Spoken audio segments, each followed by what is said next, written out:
ഇതിലൊരു ലോകകപ്പിന്റെ ആവേശമാണല്ലോ ലോകമെങ്ങും. അപ്പൊ അതുകൊണ്ട് നമ്മൾ എന്തേ പോകുന്നു സോക്കർ ഗാലയിലേക്ക്.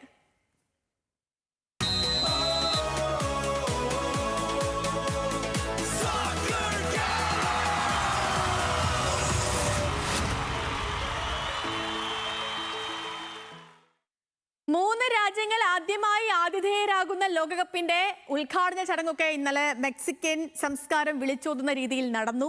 ഇന്ന് കാനഡയിലും കാത്തിരിക്കുന്നത് സമാനമായ വർണ്ണാഭമായ ചടങ്ങുകളാണ്. ഇന്ത്യക്കാർക്ക് ഏറെ പരിചിതരായ നോറ ഫത്തേഹി അടക്കമുള്ള താരങ്ങൾ ഇന്ന് ആരാധകർക്ക് മുന്നിലേക്ക് എത്തും. പോപ്പ് റാണി ഷക്കീറയും സംഘവും ഒക്കെ സംഗീത ലോകത്തെ സൂപ്പർ താരങ്ങളായിരുന്നു ഇന്നലെ ഈ ചടങ്ങിന്റെ പ്രധാനപ്പെട്ട ആകർഷണമായി നിന്നതും. അവിടെ നിന്നുള്ള കുറച്ച് ദൃശ്യങ്ങൾ. ചിത്രത്തിൽ ആദ്യമായിട്ട് 48 ടീമുകൾ മാറ്റിരക്കുന്ന ലോകകപ്പാണ് ഇത്തവണത്തേത്. ആദ്യ 2 മത്സരങ്ങൾ പൂർത്തിയായിട്ടുണ്ട്.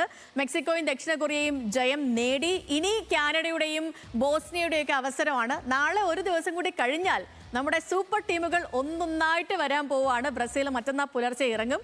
ഖിലാഫ് അഹമ്മദ് നമുക്കൊപ്പം ലോകകപ്പ് ഡെസ്കിൽ നിന്നും തത്സമയം ചേരുന്നു. ഖിലാഫെ, ഗുഡ് ഈവനിങ്. മൊത്തത്തിൽ ലോകകപ്പിന്റെ ആവേശമാണ് എല്ലായിടത്തും. അത് എല്ലാ സ്ഥലത്തും, നമ്മുടെ കേരളത്തിലും എല്ലായിടത്തും അത് തന്നെയാണ്. മത്സരങ്ങളൊക്കെ തുടങ്ങിക്കഴിഞ്ഞു. പക്ഷേ യഥാർത്ഥ ഒരു ആവേശത്തിലേക്ക് മാറണമെങ്കിൽ സൂപ്പർ ടീമുകൾ കൂടി ഇറങ്ങണം അല്ലേ? ഗുഡ് ഈവനിങ് സേതു സൂചിപ്പിച്ചതുപോലെ തന്നെ ഒരു യഥാർത്ഥ ആവേശത്തിന് തുടക്കമാവണമെന്നുണ്ടെങ്കിൽ സൂപ്പർ ടീമുകൾ തന്നെ കളത്തിലെത്തണം. ആ ഒരു കാത്തിരിപ്പാണ് എല്ലാവരും ഇപ്പോൾ കാത്തിരിക്കുന്നത്. അതിന് തുടക്കം കുറിക്കുന്നത് ബ്രസീൽ മറ്റന്നാൾ കളത്തിലിറങ്ങുന്നതോടെ മൊറോക്കോയുമായിട്ടാണ് ആദ്യ മത്സരം. ആ ഒരു മത്സരത്തോടെ കൂടി തന്നെ ഈ ഒരു സൂപ്പർ ടീമുകൾ തന്നെ കളത്തിലെത്തും. അതിൽ നമ്മൾ ഏറ്റവും എടുത്തു പറയേണ്ടത് മൊറോക്കോയാണ് ബ്രസീലിന്റെ എതിരാളികളായി എത്തുന്നത് എന്നതാണ്. അഷ്റഫ് ഹക്കീമിയുടെ മൊറോക്കോയാണ്. അതിൽ നമ്മൾ ഏറ്റവും എടുത്തു പറയേണ്ടത് 3 വർഷത്തെ ഇടവേളയ്ക്ക് ശേഷം നെയ്മർ ജൂനിയർ വീണ്ടും മഞ്ഞക്കുപ്പായത്തിൽ ഇറങ്ങുമോ എന്നാണ് ആരാധകർ കാത്തിരുന്ന് നോക്കിക്കാണുന്നത്. ഒപ്പം തന്നെ നമുക്കറിയാവുന്നതുപോലെ തന്നെ കഴിഞ്ഞ കുറച്ചു കാലങ്ങളിലായി പരിക്കൊക്കെ ഉണ്ടായിരുന്നു. സൗഹൃദ മത്സരത്തിലൊന്നും നെയ്മർ കളിച്ചിരുന്നില്ല. എന്നാൽ കാർലോ ആഞ്ചലോട്ടിയോട് വിശ്വാസം അർപ്പിച്ചുകൊണ്ട് തന്നെ ഈ ഒരു മത്സരത്തിൽ ആദ്യ മത്സരത്തിൽ തന്നെ ലോകകപ്പിലെ ആദ്യ മത്സരത്തിൽ തന്നെ ബ്രസീലിക്ക് വേണ്ടി നെയ്മർ കളത്തിൽ ഇറങ്ങുമെന്ന് തന്നെയാണ് ആരാധകർ പ്രതീക്ഷിക്കുന്നത്. എന്തായാലും വലിയൊരു ആവേശത്തിലേക്ക് തന്നെയാണ് ഈ ഒരു സൂപ്പർ ടീമുകളുടെ കളത്തിൽ എത്തുന്നതോടെ പോകുന്നത്.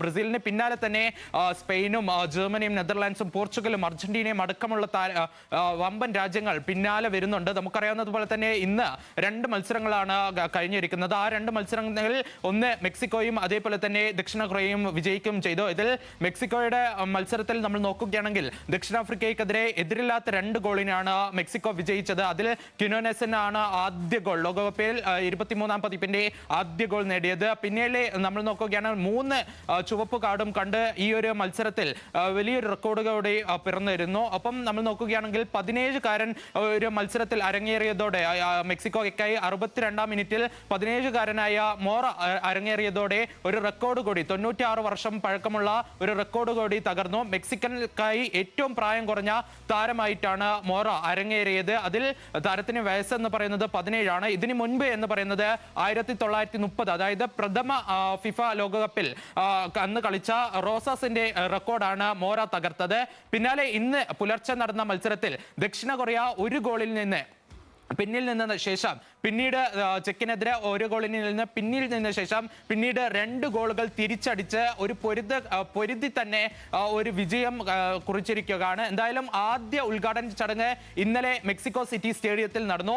ഇന്ന് നമ്മൾ നോക്കുകയാണെങ്കിൽ കാനഡ ബോസ്നിയ മത്സരമാണ് ഇന്ന് രാത്രി 12:30 ആരംഭിക്കുന്നത്. അതിന് തൊട്ട് മുൻപ് 90 മിനിറ്റ് മുൻപ് തന്നെ വീണ്ടും ഒരു ഉദ്ഘാടന ചടങ്ങുകൾ ഉണ്ടാകും. അത് നമുക്കറിയാവുന്നതുപോലെ തന്നെ 3 വേദികളെ, അത് 3 രാജ്യങ്ങളിലായാണ് ആതിഥേയത്വം വഹിക്കുന്ന ഈ ലോകകപ്പിന്. അതുകൊണ്ട് തന്നെ 3 ഉദ്ഘാടന ചടങ്ങാണ് ഉള്ളത്. അതുപോലെ തന്നെ ഇന്ന് 2ാമത്തെ ഉദ്ഘാടന ചടങ്ങിൽ നോറ ഫത്തേഹി അടക്കമുള്ള വമ്പൻ താരനിരയാണ് ഇന്നും അരങ്ങിലെത്തുക. എന്തായാലും വലിയൊരു ആവേശത്തിൽ തന്നെയാണ് ആരാധകർ. അങ്ങനെ ലോകം മുഴുവൻ ഫുട്ബോളിന്റെ ആവേശമാണ്. ലോകം മുഴുവൻ ഒറ്റ പന്തിന് മേൽ ചുറ്റുകയാണ്.